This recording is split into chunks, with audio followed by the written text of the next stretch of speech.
Previously on Destiny. We say that the Black Garden is the birthplace of the Vex. But it was not the beginning. It was the reason. The life in the garden called out a question. The Vex are the answer. They will do anything to protect the garden. In these things, there is symmetry.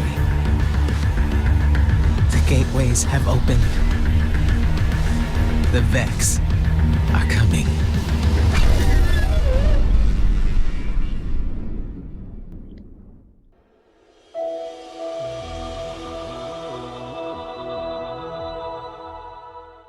Once again, Guardians, we find ourselves looking ahead, yet many pieces of this puzzle remain unsolved.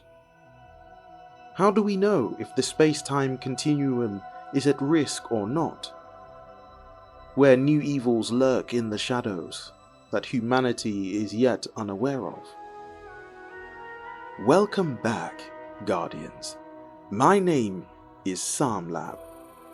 Today I would like to do two things. First, give you a brief history on the Vex and their relevance right now.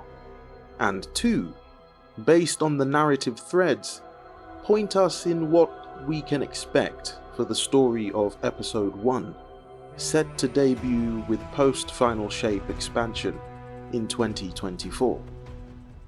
But before I get into time stuff, I think it is important for you to understand exactly what the Vex are and where they come from.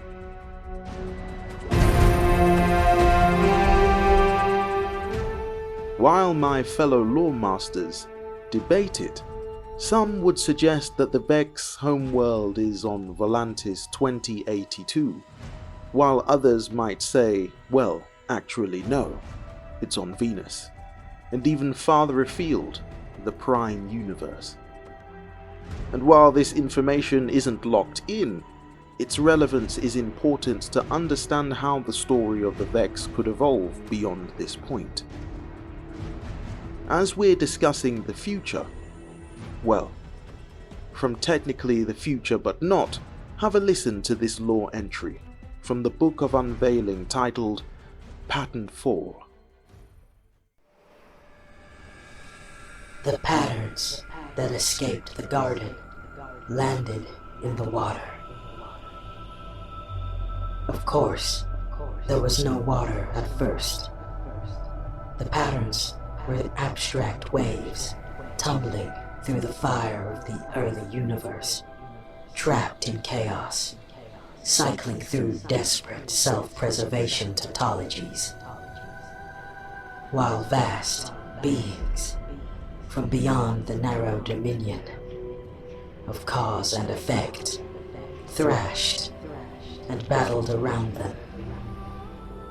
For an eon, they were nothing but screaming equation vermin, scurrying through the quantum foam, fleeing ultimate erasure. But they were tenacious.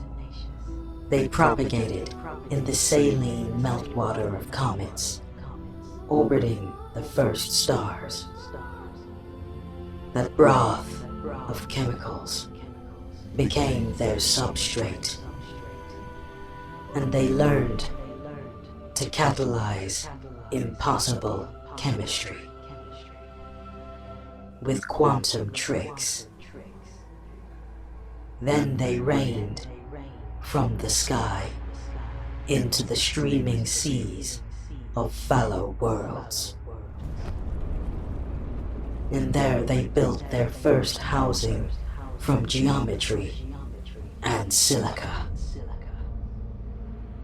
In all their transformations, they retained that kernel of ultimate self-sufficiency that had made them victors in the flower game.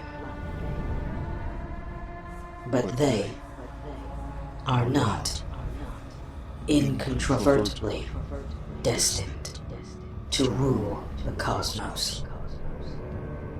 They were made before light and darkness. But the rules are different now, and even this pattern must adapt.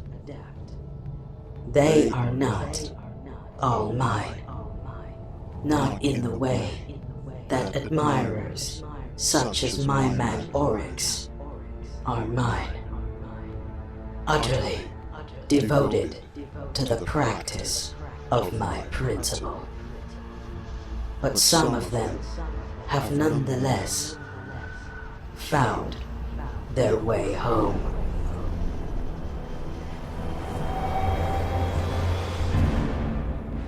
This is the first time in all of Destiny's history that the pattern would emerge from the garden. One designed to correct an errant existence, which means to wander or flow away from the truth. Before the traveler arrived in the Sol system, during the Golden Age, Vex structures had been found on Venus dating back billions of years. Ishtar Academy researchers theorized that the Vex came from an alternate Venus, and when the traveler terraformed the planet into a habitable world, Vex sprouted into being. While evidence seems conclusive, it is difficult to know whether it is true. According to Bungie, we know that the unveiling law was supposedly written by the Witness, and a lot of what it wrote is an allegory. I have poured over hundreds of hours of lore in Destiny, and I can honestly say that there is always more to it than meets the eye. You might say the Vex were the first creation in Destiny, a prototype of the final shape. What would it look like to create a pattern or algorithm that self-corrects everything in the universe that strays away from the Witness's final shape? Their goal is simple: to make everything one and the same. Simple, cold, calculated logic. However, there are many types of Vex you encounter within Destiny. Each are unique and strive towards the collective plan of being all that remains when the universe comes to an end. Within the dynasty of the Vex reside multiple layers of programs, all assigned to the same task, but expressed differently. Some of these are the Sol Collective, a collective found across the Sol system tasked with carrying out general Vex operations. The Sol Divisive. They herald the Black Heart and the defense of the Black Garden, currently following the orders of the Witness. Heathen Corrective. They seek out and eliminate the House of Winter on Venus. A distraction, perhaps. Then there is the Sol Imminent. This is a collective from the far future, first discovered within the Vault of Glass. Sol Primeval are a Vex collective from the ancient past, the first Vex to begin converting Mercury into a machine world. Sol Progeny, a trio of Axis minds found within the Black Garden. They serve as proxies for the Black Heart, each one reflecting a different era of the Sol Collective. And finally, Axis minds, powerful Vex units with the ability to control legions of other Vex units. Each Axis mind is designed to carry out a specific task or goal, as there are distributions of the Vex collective mind. All these programs are working together towards a common goal of becoming the final shape. Now that we've got that out of the way, let's discuss the important events that lead us up to the main time fluctuations in Destiny's story. First is the Vault of Glass, made by the Vex, and once the fallen Kel, Skolas, tried to use it, but efforts were thwarted by the Guardians. Following that is the Curse of Osiris. During this season, Guardians come face to face with the Axis Mind Panoptes, who is using the Soul Divisive Vex to bring about a change via the Infinite Forest, one that would result in a dark future, where light and darkness are gone, and only the Vex remain. Season of Dawn. Not only is this the return of Saint 14, but during this season the story centers around the Cabal, who desire revenge by way of changing the outcome of the Red War, utilizing the prototype time dial built by Osiris. Season of Undying. During this season, Ikora Rey receives information via the Hidden Network that the Undying Mind, another Axis mind of the Soul Divisive, has launched a planet-wide attack to take over the moon. Season of the Splicer. By way of Savathun's instructions, the Vex blanket the entire of the Lost City within a Vex simulation, an endless night which went on forever. Eventually, Guardians uncovered the true force behind it all. Curia, Blade Transform.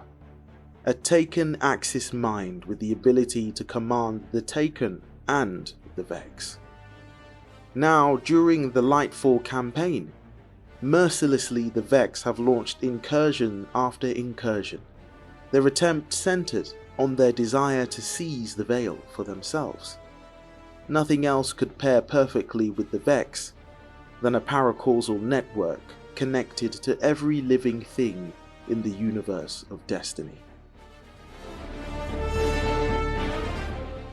After the Lightfall campaign, it was revealed that the Vex had made several attempts to not only turn Neptune into an additional machine world, but to break into the Cloud Ark, a virtual space which contains all the minds of the citizens of Neptune, and take it. Have a listen to this audio log from Chioma Essie. Chioma Essie, Incident Log, the Vex. Interesting. 6 weeks ago, our settlement came under attack by an intrusion of Vex forces. It was a test of our defenses for a larger incursion. Yesterday, scouts discovered temporarily realigned architecture just outside the stronghold limits. The Vex had retroactively inserted themselves into Neptune's history, just like they did on Venus. But unlike Venus, something stopped them short of our habitat. They had to fight their way in. I think it's the Veil. Something about the paracausal nature of the Veil is preventing their temporal excursions. But the Vex aren't giving up. They did something to Neptune's magnetic field, wove a sim into it, a screen to isolate us. It's a double-edged sword. The Vex screen hides us from the outside world, from whatever's happened. So we're safe-ish. But we're stuck with the Vex. Thankfully, they're slow to react. It's giving us time to research countermeasures. It's almost our anniversary. I should do something for Maya. She'll forget. She's always so busy. Computer, prepare food synthesis. File, Chioma date night 6. Oh, and add a bottle of port. Osiris? You alright? Yes, I'm fine. I just, saw shadows. My choices. Saint. Dr. Sandaresh and I walked very similar paths of obsession, it seems. Oh. And nevertheless, it appears that Neomuna's history is deeply tied to the Vex. Hopefully the next decryption will shed more light on this. The significance of this is big, and it bears weight on multiple levels. As I have said before, the Vex work as a collective means, In short, they act like a virus brute force attack, singularly minded towards the purpose, one point, one shape, toward a final destination. During the season, a record of the name M-Sun-12 showed up in a log. The record has only been seen once before, during the Insight Terminus mission on Nessus. The significance of this threat is real.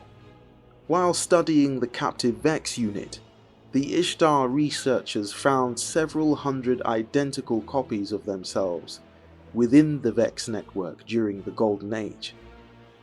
This led to the research team contacting the Warmind Rasputin, allowing them to safely extract 227 copies of themselves from the simulation, and after a unanimous vote by the recovered copies, disperse them into the Vex network as explorers. What we don't know is whether this Unit 12 is still around or not. However, it is believed that various copies of the researchers still wander the Vex network throughout the expanse of time. We also know that a copy of Maya Sundaresh, apparently employed by Clovis Bray during his experiments with Clarity and Radiolaria. It is possible, however, that the name M-Sund includes the first initial of Maya's name being M, and Sund for Sundaresh. And 12, that could be a reference to maybe the Vex unit, studied during that time. But only time will tell. Even now, on Neomuna, the Vex actively launch incursions to gain access to the Veil. A mistake for Ishtar researchers, however, may have been studying Siva, who are based on the Vex. Either way, the attacks are becoming more and more frequent, and it doesn't bode well. Have a listen to this audio log from Chioma Essie. Chioma Essie, research log, the Veil. She did it. Maya connected people to the Veil. Our own scientists. And they survived. I should be happy, but... happy that all this horror wasn't for nothing? But I'm not. I'm disgusted. In myself, in Maya, in all of us. This thing, the Veil, it's some kind of web of consciousness. Just like the Vex network, but organic instead of artificial. It makes sense why the Vex want it. Paracausal simulations. There'd be no stopping them. I should be happy to be a part of history, to solve a cosmic riddle. Happy for Maya, happy for all of us. But I'm not. I don't feel anything. Maya is gone. The woman I knew may as well have died when we landed on Neptune. But her ghost still haunts me. This place. I don't know what to do. There's a generation of children born here now. This is their home. I don't know what to do. Damn. Osiris, this is... I don't know if I want to listen to this anymore. Obsession is a beast with long, sharp talons. A beast that does not so easily release its prey. Maya Sandarish is but one victim. That sounds like you're talking from experience. Painfully so. But unlike Dr. Sandarish, I found a way out of the beast's grasp before it was too late. How? By losing.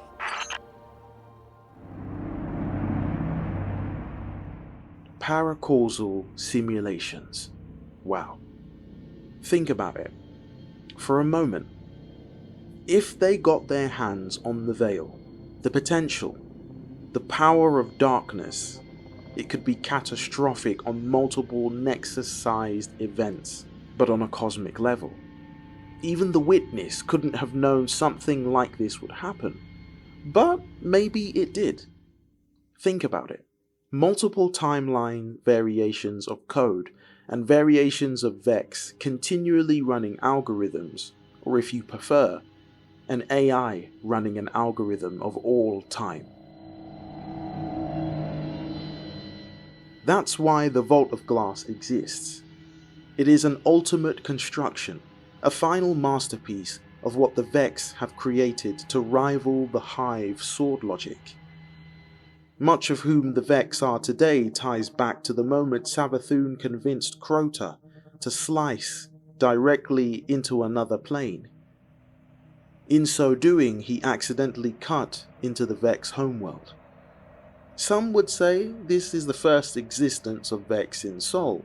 However, that would rival the information Ishtar scientists discovered. Some cryptarchs suggest that the Ahamkara were also in occupancy of Venus during the same time, but the data is difficult to decipher. In all of Destiny, there is only one threat which has been disastrous for all life in the universe of Destiny: the Vault of Glass. This doorway or vault is an answer to the question of finality in the universe. It is a structure created in time, between past, present, and future, like a convergence of timelines. Contained within it is a pocket dimension.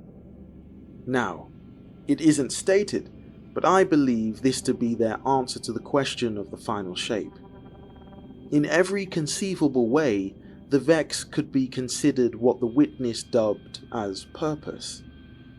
They were the very first pattern to emerge from the garden. The endgame has truly begun. So where does the future of Destiny lead us? Let's pretend for a moment that humanity, Guardians, and the Witness lose, including the Traveler. What would happen next? Assuming that the Veil still exists. After the final shape, this opens up a lot of room for a continuing storyline with the Vex in a major way. During the final shape trailer, many of you would have noticed the Vault of Glass raid shown. I have studied that trailer frame by frame, and no other race is shown or depicted other than the new enemy type from the Witness. No Hive, Elixni, Cabal, or Scorn. Just the Vault of Glass and the Vex. Maybe this is intentional, but it does make sense, given that the episode artwork features a very strange looking Vex unit surrounded by foliage and overlaid by Vex Red. This suggests that things could pick up from any of these story beats. It could be Neomuna and the Veil, or maybe even Maya Sundaresh becoming a Vex villain, the timeline at risk again because of the Vault of Glass, or, as Mylan Games suggested, everything is a simulation, and honestly, if that happens, I'm not 100% sure what we'll do. A new Axis Mind. It's possible that Maya Sundaresh becomes an Axis Mind and attempts to control all the Vex. And last but not least, the Nine. Picking up from post-Prophecy Dungeon, because we haven't heard from the Nine in seasons, other than when the Drifter mentions the Nine in Season of the Deep. So I don't know where the narrative will take us next, but one thing has stood out to me while scripting and researching this material. It is that there is so much lore in Destiny coming to fruition from Destiny 1 to Destiny 2 and beyond. Guardians, we will face whatever crisis should arise next, with hope in our hearts and joy in our step. But for now, that's all I have for you. Hopefully you have enjoyed this video. If you did, be sure to comment below and give the video a like to let me know that you did. And click the bell and subscribe to find out when my next video goes live. And remember that no matter what you're facing at this moment in time, you can do all things. Stay safe and Godspeed.